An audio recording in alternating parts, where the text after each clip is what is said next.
Hey, I want to thank you for being a part of the conversation. Let's do some pod crashing. Episode number 346 is with Sarah Spain from the podcast Good Game. Sarah, I got to give you a compliment before we get started. The pace of your show is unbelievable. You are every bit the reason why I got into radio is because I believe in theater of the mind, and you do that with this. I mean, the way you share your stories, the way that you keep it fresh and moving forward, it really is a great performance. Thank you so much. I really appreciate that. Yeah, it's a lot, but it's necessary, so I'm here for it. I can't imagine your show prep. I know what I go through and how far out I have to do. I can't imagine what your notes look. Are they handwritten or are you typing them out? Typing them out, yeah. I've done 13 straight years of daily live radio for ESPN, so I'm treating it sort of similarly where even though it's a podcast and has to get edited, it's a little harder to turn around. At least it's only 30 to 40 minutes, and I used to do 2 to 3 hours every night. So it's just a matter of you need to just constantly be keeping up with what's going on, which is a lot, but that's why people like listening, because they get to find it all out in one place. I'm glad that you're bringing that energy of that radio to it. And the reason why I bring that up is because a couple of weeks ago, I thought, why don't I just get back into jocking it up a little bit on some of my episodes? Because I think that's what people want. They want that, not star, but they want somebody who's got confidence and is willing to share the story.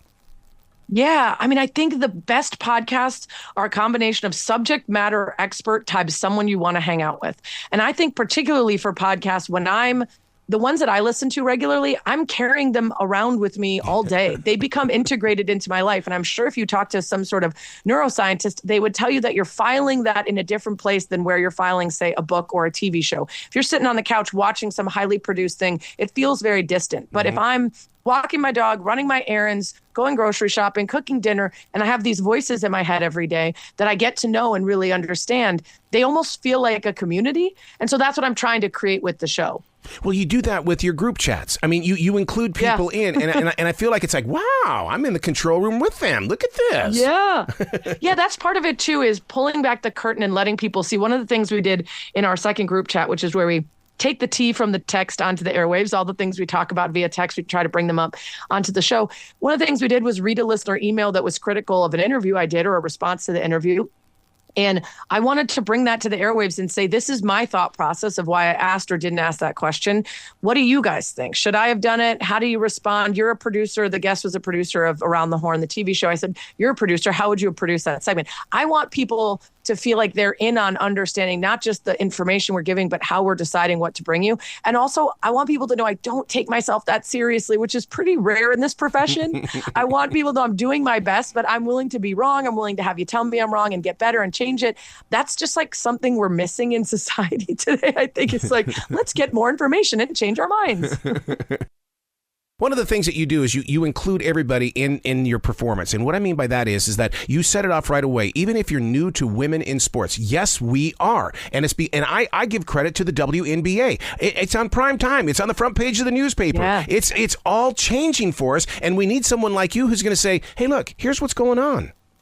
Yeah, I think, when Caitlin Clark and the March Madness stuff spilled into the start of the WNBA season, there was some truly unhinged rhetoric going on and also some tremendous gatekeeping, even from people who want to grow the game, who felt like their work and their existence in the space for years meant that they could push back on the newbies who didn't know much. And for me, that's never the way to get people to embrace the thing you love. It's like a band you love and being mad when they get popular. You're like, wait, I thought you supported them, right? And so for me, I used to do improv at Second City for years and years, and that always relied on the concept of yes and. So what I say is yes, many of us have been here before and followed this and supported it, and welcome to the new people. We're happy that you're here. Jump on board and get educated, and let's have some good conversations about it.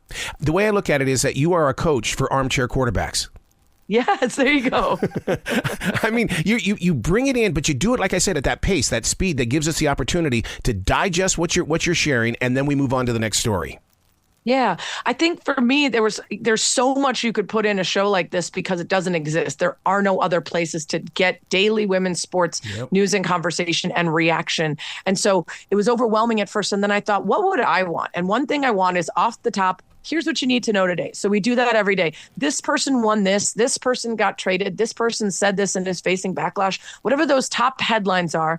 Then it's maybe a big conversation or interview with someone or a couple different things. But, that to me was really necessary because we're doing a better job of talking about individual female athletes, telling their stories. We're doing a better job of covering major tentpole events like championships or titles, but we're not doing the connective tissue that brings you between each game and helps you care about wanting to watch the next one, which we've been doing for men's sports for literally like a century. Yeah. So I want to help, you just get to know the names and leagues and people every single day, slowly but surely, so that you care more. Not just the names. We've got to get the faces too, because we've got to be able to go in there because that's what I think that music is going through right now. We know the songs. We just don't know who's singing it.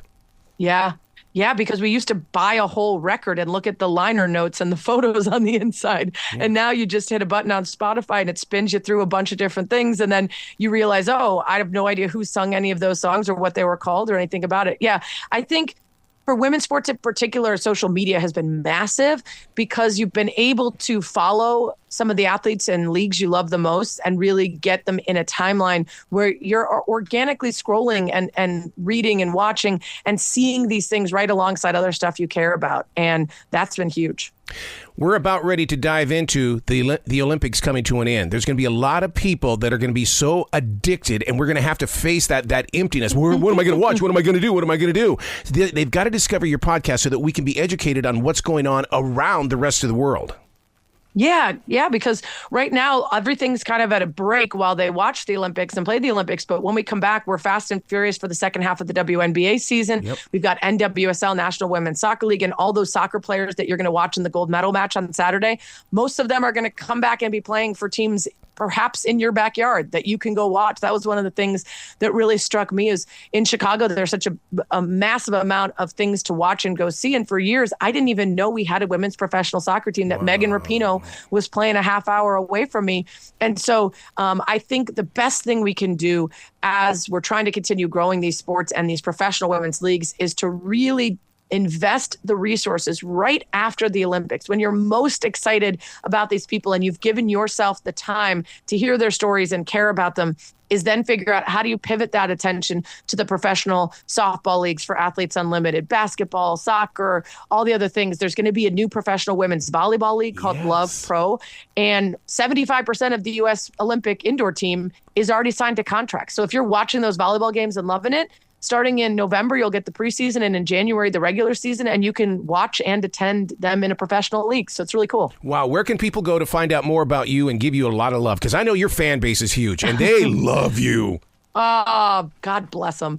SarahSpain.com is my website, and Good Game with Sarah Spain is the show where you can search that anywhere you get your podcasts, hit that subscribe or follow button, and then hang out with us every day, just about 30, 40 minutes. And we're trying to create a really fun community. Are you going to call that community Spainer Gamers? I kind of like that name. We actually held a vote and we had a lot of names. I wanted to make it more about the show and less about my name because, we've had Spanians and other things. We ended up with slices, like orange slices, because the show is good game, like the handshake line at the end of the game. You always get your orange slices after the game. So my listeners are my little slices. I love it. Please come back to this show anytime in the future. The door is always going to be open for you. Thank you. Thanks so much for having me. Well, you be brilliant today, okay? I will. You too.